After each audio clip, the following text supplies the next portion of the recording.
Hey guys, welcome back to Macros Monday. So it's the day after Easter. It is. So, did you have a good Easter? I had a great Easter. How was yours? It's wonderful. Good. So always all sorts of good foods and lots of good conversations, which brings us up to our topic today in terms of being that it was Easter. A lot of people feel that they have to do, I've got to run a mile, or I've got to run several miles, or I have to do 1,000 burpees, or I have to do something so that way I can have my Easter Sunday. Right. I have to make space in my day for the cake, candy, whatever it is that you like to celebrate with on Easter. And the problem with doing that over the course of time is, in terms of habits, it doesn't do good for you mentally. So I've got a couple things I wanted to point out today. So for one, first and foremost, it keeps you obsessing over foods that you have deemed to be unacceptable, except for that one time a week. Yeah.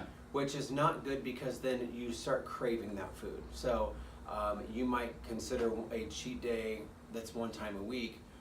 You go to that day that you have it on, and that one little maybe meal or snack or whatever it might be turns into a full-blown cheat day. Yeah. So, and then you've now derailed your entire week maybe because you've just now spent binging. Maybe you had like all sorts of 5,000 calories in that day, so you had 2 pizzas and a case of donuts. What that does to you mentally is that you feel like, what a failure I was. Yeah. So, and then maybe it derails the whole progress that you're on in terms of like the next day. Like some people might be like, you know what, I get back on track, which is the right way to think of that. But some people might go, you know what, this just isn't working. I'm just gonna go.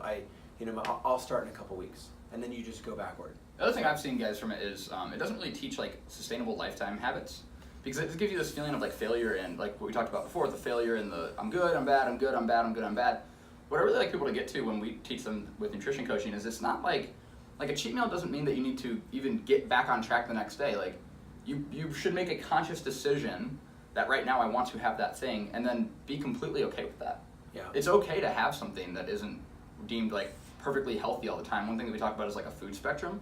So, you have things that you eat less of over here, and you have things that you eat more of over here, and the less of are, your fattier cuts of meat, cheeseburgers, pizza, kind of those foods that you typically think of when you think of weight gain and higher caloric density. And then on the other side of it, you have more of your lean cuts of meat, and your fruits and vegetables, your nuts and seeds, things like that. And just having a balance where you skew that way teaches good lifetime habits, and less this way. And as you go through, and maybe it's like, all right, this is a period of my life where I really want to focus my health and fitness. You're like 90% over here on the right, and you're very rarely over here on the left. But then if you're like, you know what, like this is a little more of a relaxed season, or it's the holidays, and I'm going to let myself have a few more treats here and there. Understand that is not going to completely throw you off, and you shouldn't just like send it and be like, oh, I'm done, I'm just going to do whatever I want. It's okay. Like mentally, you have to remember to teach yourself like it's okay. That little thing is not going to ruin all of the work you've put in towards your health and fitness.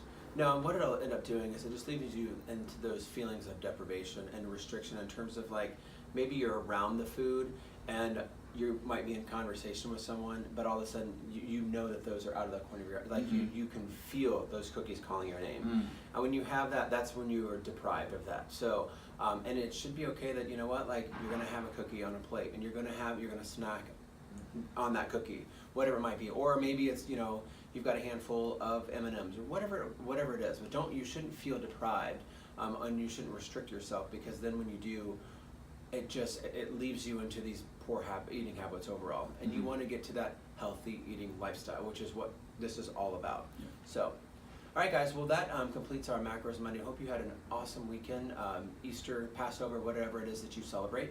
And we will see you next week on Macros Monday. Have a good week. Take care. Bye-bye.